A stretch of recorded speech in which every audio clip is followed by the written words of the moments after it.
大家好，我是晴天。在千千万万种精神疾病里面，死亡率最高的一种高达正常人的5.9倍。你们知道是哪一种吗？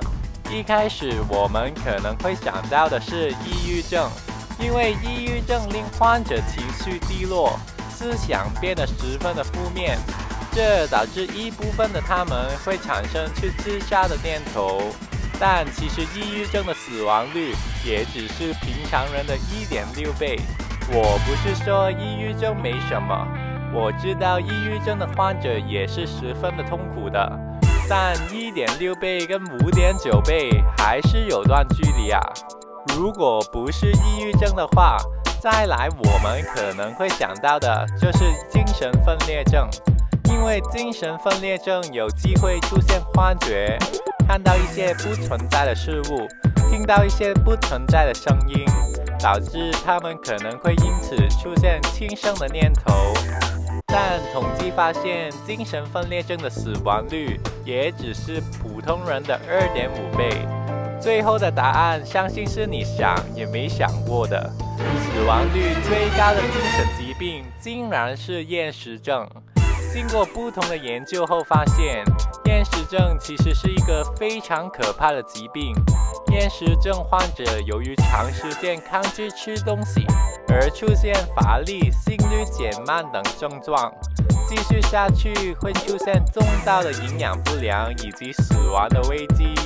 我还记得大概5年前左右，我在考公开试时的压力十分大。当时年纪还小，还不知道如何去控制自己的压力，面对自己的情绪。我本身是一个不服输的人，不希望考得比别人低分，也不希望父母看到自己成绩的时候会失望，所以每天都处于一个精神紧张的状态。在高中时期，每天都是在学校里度过，老师每天都灌输着一些高分就是一切的概念，所以我便会觉得进大学就是人生的意义，考不到大学就是社会里的败类。现在回头看，当时的我真的很蠢，但就是因为种种的压力，令我每天都坐在书本前面读，一分一秒都不想浪费，导致我的食欲没了。我不是刻意不去吃东西，而是我都感觉不了肚子饿了。这种生活持续了好几个月，当时我的体重从65公斤掉到50公斤，我的身高大概是1.7米左右，BMI 由标准的22.4掉到了过瘦的17.3。几个月里面 BMI 能整整的掉5，是一个非常夸张的事啊。但我考试的时候也没有察觉到问题，直到我考试完毕后，我才意识到自己体重上的变化。那我便很害怕自己是不是患上什么病了。我便在网上寻找不同的资料，发现厌食症跟我的情况有点相似，都是不吃东西的。看到了种种的后果，还说如果不接受治疗的话，还有死亡的风险。我便立刻去了看医生。我记得很清楚，那个看起来40多岁的男医生看到我的资料后说的第一句话，我相信这句话我10年后都不会忘记。他跟我说，读书失败了可以重来，但身体坏了就是一辈子的事啊。虽然他可能跟每一个学生也会说这句话，但对我来说，就好像有一个人明白我，不是跟我说未来职业的重要性，而是真的关心我的身体。我差点眼泪也掉下来了。然后他就开始解释我的情况。医生分析说，我是因为过度的精神紧张，导致大脑把精神都放在管理紧张、焦虑、压力大的事情，没空去管理胃肠道的问题，所以便出现不想吃东西的情况。我当时还是很害怕的跟他说，那这是厌食症吗？我会死吗？我看着他嘴角上扬了一下，看来我是他众多的病人里面第一个问这么愚蠢的问题。幸运的是，他还是跟我解释了一下。他跟我说，厌食症是一种精神疾病。厌食症的人不单单是不想吃饭，而是不敢吃。患者一般都会拒绝将体重维持在正常健康的水平，并对体重的增加有着强烈的恐惧感。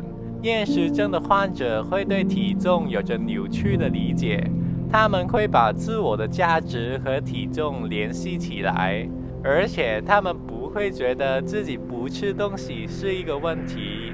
所以，所有厌食症的患者中，只有1/3会主动寻求治疗。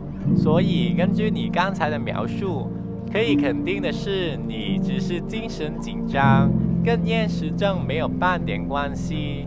我听了他的解释后，整个人都放松了。几个礼拜后，我的体重顺利地回到正常的范围。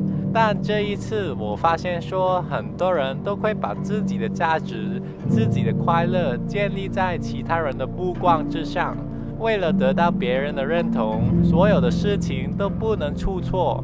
但这便会承受很大的压力，会害怕说有一天身边的人不再赞赏你了。有些人更害怕的不敢吃东西而患上厌食症。但其实透过别人的赞赏而得到的快乐，不但很短暂，而且非常的不稳定。所以我们想要的应该是由心而发的喜悦，而不是快乐。快乐是取决于外在的东西。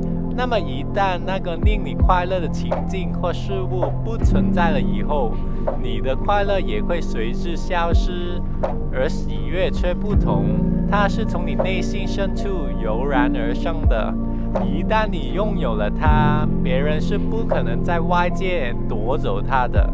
而我这几年也花了大量的时间、大量的金钱去研究，发现最有效的方法就是冥想。冥想能帮助你深入地了解自己的内心，从而获得由心而发的喜悦。所以我制作了一个关于冥想的课程，手把手地带你取得永久的喜悦。而且现在前期加入，只要你在描述栏点按连结，就能获得我私人给予的优惠。我希望帮助所有长期受负面情绪所困的人，能透过冥想去疏解压力，降低患上不同精神疾病的机会，为这个世界带来多一分的正能量。好了，有什么问题可以给我留言，只要你们能在我今天说的内容里面找到1-2句话是有用的，能够帮助自己的人生过得好一点的，我便心满意足了。那么如果你不想错过任何关于精神健康的免费信息呢，我还是呼吁你订阅我的频道，然后打开小铃铛，然后无私的把影片分享出去。我真心的祝福为这部影片点赞的兄弟姐妹们能摆脱负面的情绪，过着美好的人生。我是晴天，我们下个礼拜见。